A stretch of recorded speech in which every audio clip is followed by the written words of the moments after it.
Mankind must put an end to war. A war will put an end to mankind. I did not have sexual relations with that woman. Well, I'm not drunk. I learned everything I got.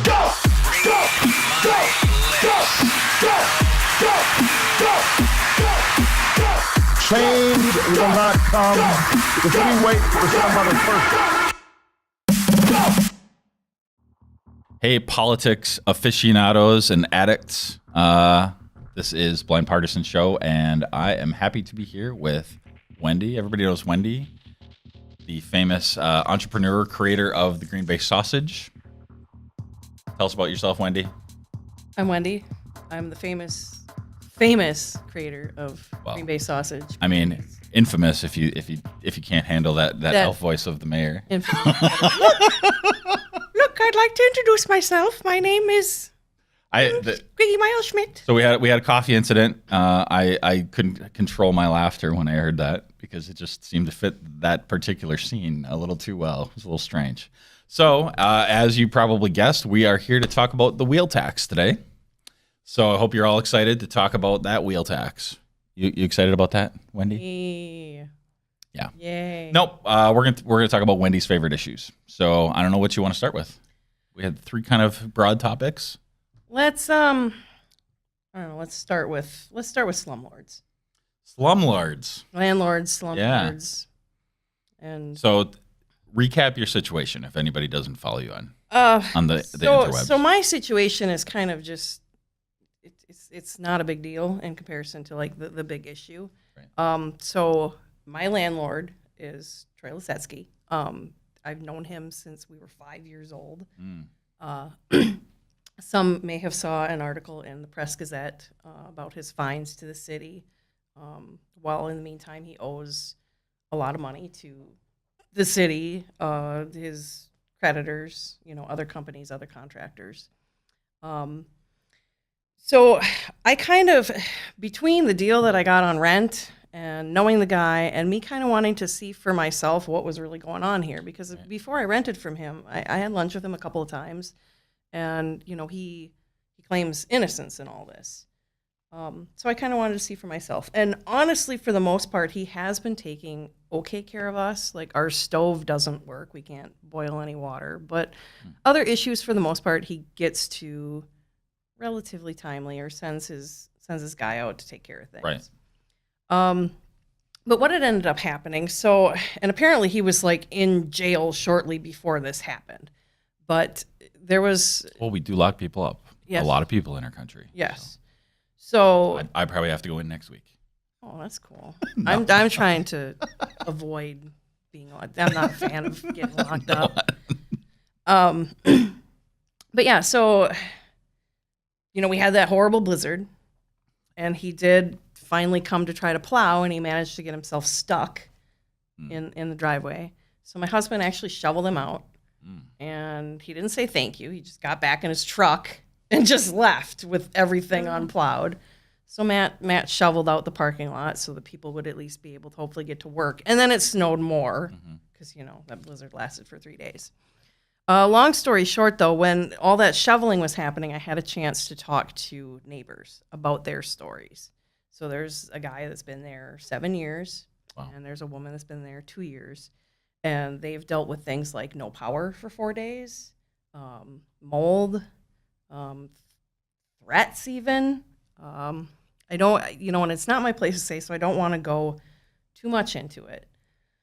But I think that there is some truth to that Press Gazette story, that he is kind of letting people live in unlivable conditions. Now, that being said, to a point, I'm free market, and to a point, I'm government intervention.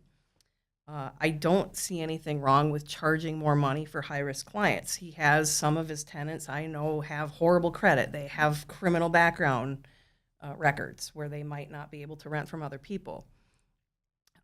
So I guess at the end of the day, the question as far as slumlords and what the city, what people should put up with is... Sorry, my dinger. Ding. Jacob, ding when they're stuck. Jacob didn't remind me to turn my dinger off. That's all right. I didn't.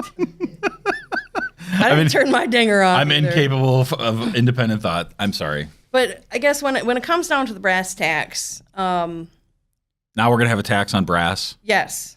Oh my god. Yes, I love that's so much better than the wheel tax, the brass tax.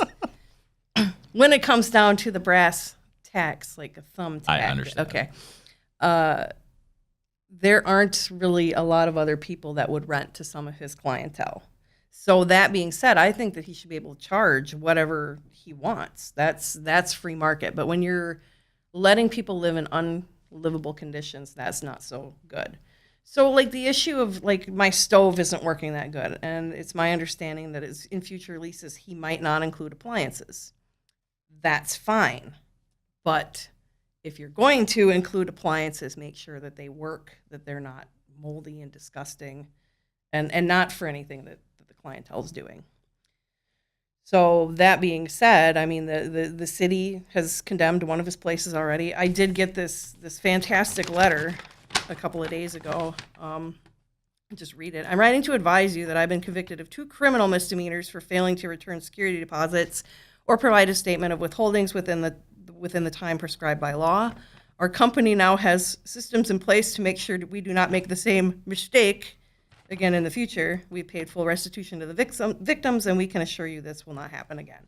He was required to provide this letter by Allegheny County required him to provide this letter to all of his tenants and then anybody that he would rent to in the future. Okay, so I'm going to make an attempt to be devil's advocate. I don't even necessarily agree with everything that I'm maybe going to say, but you talk about free market. If for lower income people or high risk neighborhoods, even sometimes the profit margin is non-existent. There's a profit margin for him. Perhaps there's definitely a profit. There's definitely a profit margin for him, and he could reinvest into his properties and still pull a good profit and improve his reputation. That is ultimately what I'd like to see. I mean, I care about the guy. I'm really miffed at him. I don't like what I'm hearing from some of his other tenants, but whether he believes it or not, I am his friend. And as a friend, like if I were just sitting down with him, I would say, dude, take care of your properties, take care of your tenants, charge what you need to charge. That's okay. If it's high risk, charge what you need. It might be to okay charge. for you, but some people just maybe can't make that extra $50 or $100. So then what happens? I mean, are they on the street? Do they have to, what happens then? Well, see, now I'm getting kind of a deal on the rent, and that agreement is only for 6 months. His other tenants are not getting a deal on the rent. They are paying a substantial amount of money for these apartments. He has told me himself that that really they're only worth about $300-400. But then he'll follow up with blah, blah, blah, free market. And that's all well and good. Make your profit, but reinvest some of that money into your business, into your reputation.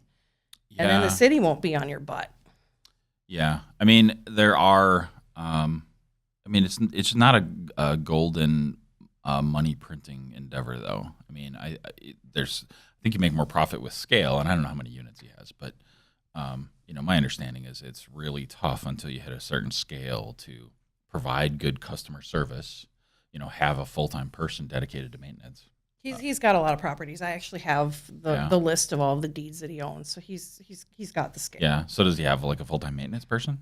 To a degree, I Okay. think that it's one of his tenants, and his Okay. tenants probably gets a deal on the rent. Okay. My advice there, like if it were me, if it were my business, I would hire somebody like, an actual job, not just, hey, give you a deal on Yeah. the rent, whatever. I'm just thinking like, okay, let's say, I don't know how many units he has, and it kind of doesn't, sort of doesn't matter like in the global issue of this. But so like, let's say somebody has 100 units, they charge an extra $50 a month, and then they get that maintenance person. If you only have 50 units and you charge $50 extra, you cut out some of your clientele, and you still can't afford a full-time maintenance person. So there's like this like valley, this like canyon you have to jump from, like, I'm starting out and I'm friends with all my tenants, to like, okay, this is a real business with real customer service. And so, I like to stick up for, entrepreneurs.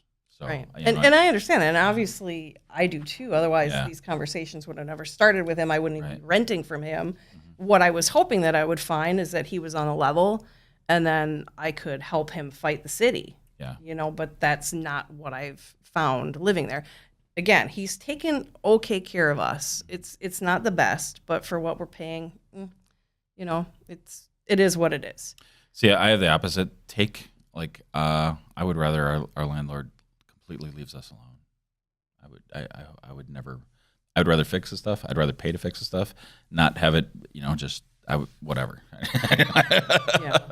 I would rather just own a house, and that's on the list somewhere. Yeah. We're looking at duplexes. Then you're on the hook for all the major maintenance, though. So like fixing the basement when it floods and fixing the roof when it leaks. Yeah. Which we had to do in our old house. That was a quagmire, and we lost money on that. So. But then at the same time, it's yours. You can do whatever you want. The only thing I don't like about the idea of home ownership is you are stuck until you sell. That's the other thing. I do like the idea. I mean, I was stuck in Marinette for 7 years, partially because I owned and I needed to sell. And that's kind of how I ended up renting a cheaper place because I had to pay the bills still in Marinette while I lived here as well. So I like to have that freedom to just be able to, okay, my lease is coming up on this day, I can go, or I would imagine there's like a buyout on most leases, so you can just, pay whatever, so you're free. It's a little trickier when you own. A lot trickier, yeah. So. All right, so you got anything else on that topic? Maybe. I guess to play, again, devil's advocate, Yeah. not even devil's advocate, but, what I would like to see happen is instead of, like, he's appealing all things in the city. I think that, honestly, he should square up with the city. And I'd like to see him do the right thing and improve his reputation by doing the right thing and being the good guy that I know he can be.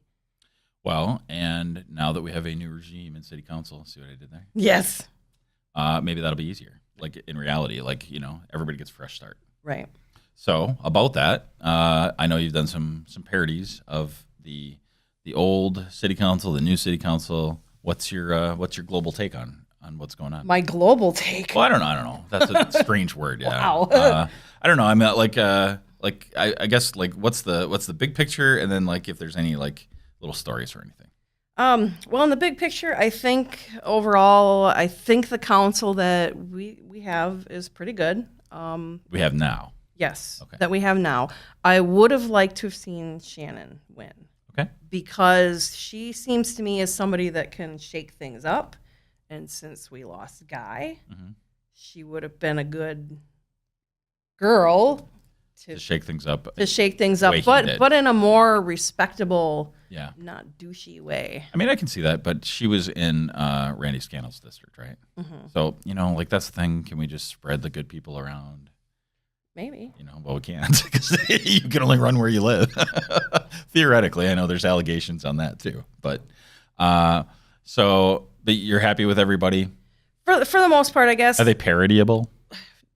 Kind of. We'll see. And that's one thing. When Guy lost both his county and city seat, You lost all your revenue I stream. kind of had a little breakdown. Like, what the frick am I going to do now? I'll never be able to use this voice again. And so I'm still, now I have this whole new cast of people that I have to learn. Right. I don't really know where a lot of people stand on things. I mean, I'll learn as I go. We'll see if they are parodiable. This last Is that one. a word? It is now. Made it a word. It's interesting how parodies of individuals kind of morph. I remember when George W. Bush first came into office, and then by the end, and when Obama first came into office, and by the end, the different takes people had on parodying their behaviors, because we all become more familiar with people. So the early ones are way off, but almost more funny because you're accentuating this very small characteristic of them. So I don't know. I mean, it'd be interesting to kind of see it unfold. Yeah.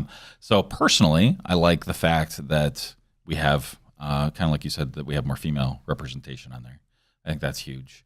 I'd like to see our city council look more like our city. That's my main thing.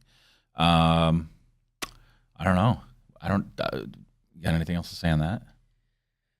I mean, it's almost like too early to to know too much. Yeah, I mean, and from a parody aspect, the jokes for the most part are going to be kind of generic until I get to know people. I mean, even David Vanderleest, who's been on there for a while, I still don't know. John Vanderleest. Yeah, thank you. Yeah.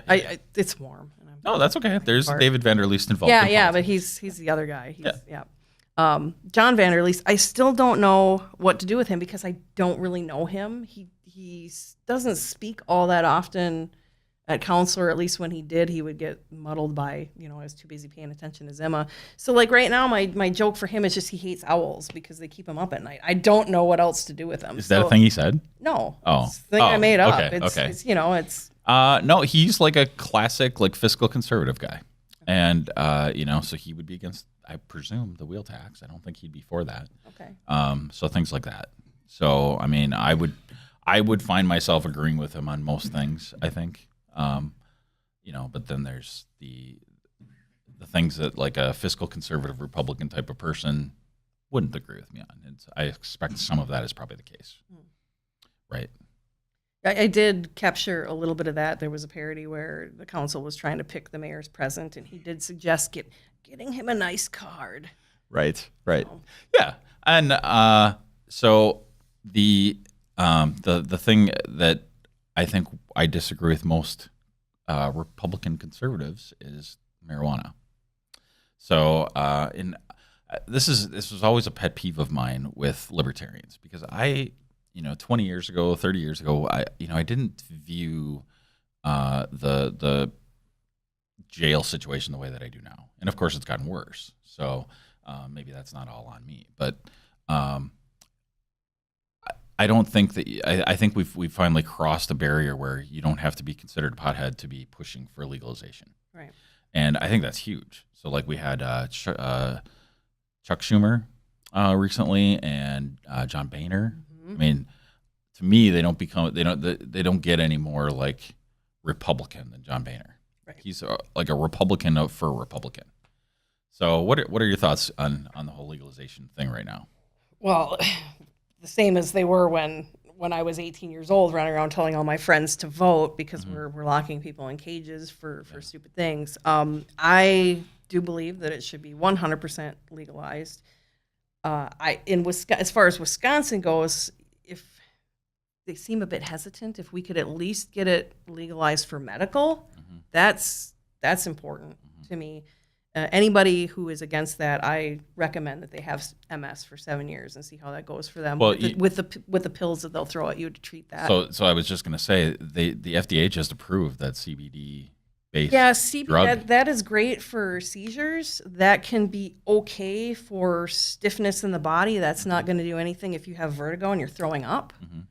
So it would kind of tie into cancer patients. So with that, they might prescribe Marinol, which is synthetic. It's not good for your kidneys, but that's also oral.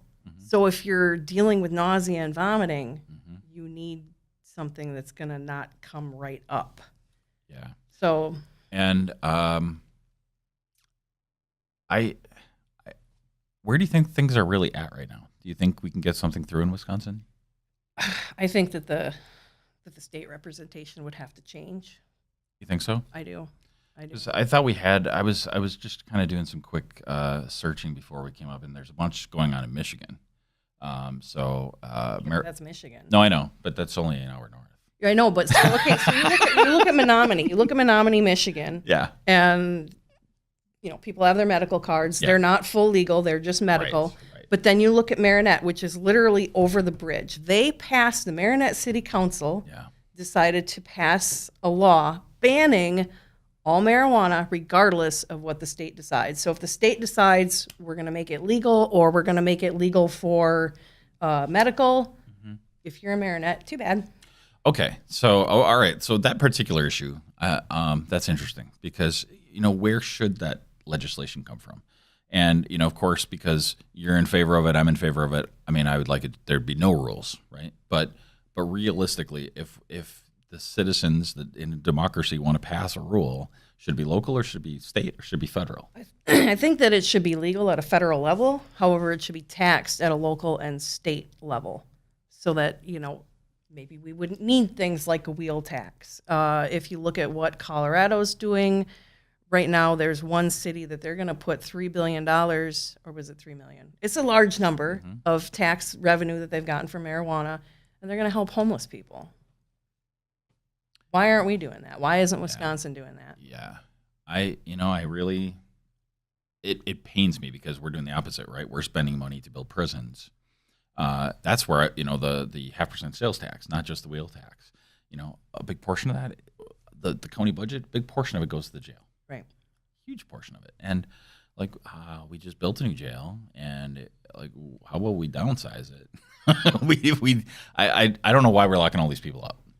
We really don't have that much violent crime in Green Bay. No. Locking people up, even for anything nonviolent, I feel is just throwing money, just into a bucket. So I don't. I'm not really sure where to even take that conversation about marijuana right now. I guess the main reason I wanted to talk to you is John Boehner is Well, he's in it for the money. There's money in marijuana, and people are starting to catch on to that. And not just that industry. I'm excited. If Wisconsin were to make it legal, that's going to open up a lot of other different weed-related markets. End up being more head shops. There'd be, more food places. I don't know. That it could, if you have ever watched the television show, it's actually on Netflix, Disjointed. Mm-hmm. And it takes place in a dispensary. But they'll have these fake commercial breaks. Yeah. And these advertisements that are fake advertisements that are geared to potheads, if you would. Mm-hmm. And it's beautiful. To me, it's that is what some niche marketing could be if it was legal on a federal level. Yeah. I mean, I feel like I'm just preaching to the choir most of the time because people who is against this yet? I don't know. I mean, and what is their rationale? Is it racism? Where is this coming from? I think for some people, they're just well, any drug is bad, and let me drink this beer. Drugs are bad. I don't know. And here's the interesting thing. I'm haven't smoked in a month now. Oh, a new record. Actually, my record is a couple of years. So I'm not one of those pro-legalization people that's going to tell you that there cannot be problems with marijuana, with abuse, with anything. But here's the thing. If you overdose on marijuana, you're not going to die. Right. So alcohol, you could die. Dude, I can overdose on Oreos. That sounds amazing. Wow. I'm going to do that when I go home. Anyone can overindulge on anything. Mm-hmm. You can overindulge in gambling. You can overindulge in water. We call that drowning. There's just everything can be taken to an extreme. And in terms of health risks and even vehicle safety, the risks are so much lower than alcohol. Mm-hmm. Alcohol's higher than most other dangerous drugs. Jacob was joking about heroin. Alcohol is as bad as any of that stuff. Mm-hmm. And in Green Bay, it was just on one of the silly game shows that was on TV yesterday. What's the drunkest city in America? And of course, I knew the answer before they came out. We are. Right. So especially here in the drunkest place in the country, marijuana should be legal. Maybe we can curb some of that. Well, and here's a follow up. So you talk about alcohol, and I talked about how I haven't smoked anything in a month. So here's a fun fact. The two drugs that you can die from just stopping alcohol, benzos. Those two can kill you. Now, if you decide, you know what, marijuana... From stopping, because of withdrawal. From stopping. You just I want to turn over a new leaf, and you could die. You could literally die. Whereas if you want to stop smoking marijuana, you just stop smoking it. And maybe you're uncomfortable for a couple days and grouchy and flaming people and, in forums and stuff. That explains a lot about the last month. I've been pretty good. I've been pretty chill.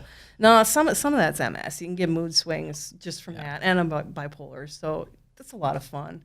My brain's all Yeah. kinds of. Well, that's just it. Like, so, I mean, I would like this sort of thing to be legal for someone like you for medical reasons. And I don't care if people use anything. If you want to use Taco Bell as a recreational drug, I don't care. Right. If libertarians are, kind of crazy, but like we already have laws against driving intoxicated. So if you get in an accident, you can be charged. Right. We don't have a lack of things to charge people for. So I don't know. I mean, what do you think we can do? Is there anything we can do? I would like, now that we have a new council, Pass the thing locally? I don't know how one would even get this started, but I would like to see it come before the council, and maybe at the very least we could push for local decriminalization. It has happened. I think Ann Arbor, Michigan had decriminalization like 10, 20 years ago, just within their city limits. So let's start there. I mean, Green Bay is pretty cool. Otherwise, I wouldn't have moved back. And I would like to think that the people here are smart and progressive, not in the sense meaning liberal, but progressive in the sense of meaning positive change. Positive change, passing things that make sense instead of throwing people in cages. So maybe Green Bay could be the catalyst for change statewide. So let's do that. I think it would probably happen in Madison first, but part of the problem that I see in Wisconsin is that our activists are kind of not very vocal, not really out there, maybe in Madison. I don't know, maybe it's because a lot of the activists are stoned all the time. I don't know. Well, I'm not an activist because I'm not I don't indulge, so I forget. Right. Until like it gets brought up. So, all right, we're going to close out on that. Okay. Thanks for joining me. I appreciate it. Thanks for having me. I can't wait to have you back. I think we have a million things to talk about, so it was like hard for me to actually corral that in. So hopefully it didn't come across as scatterbrained as it felt. So if anybody on our city council in Green Bay is listening, Wendy and I would like you to put something forward for decriminalization in Green Bay. I think that would be awesome. And at the very least, we can save some money in our jail. I don't see much downside. And please join me in the Blind Partisan Facebook group, and feel free to tell me how wrong I am and how crazy Wendy is and all that. I think that'd be fun. And hit subscribe on YouTube so you can see my beautiful red hair. That's it. Out.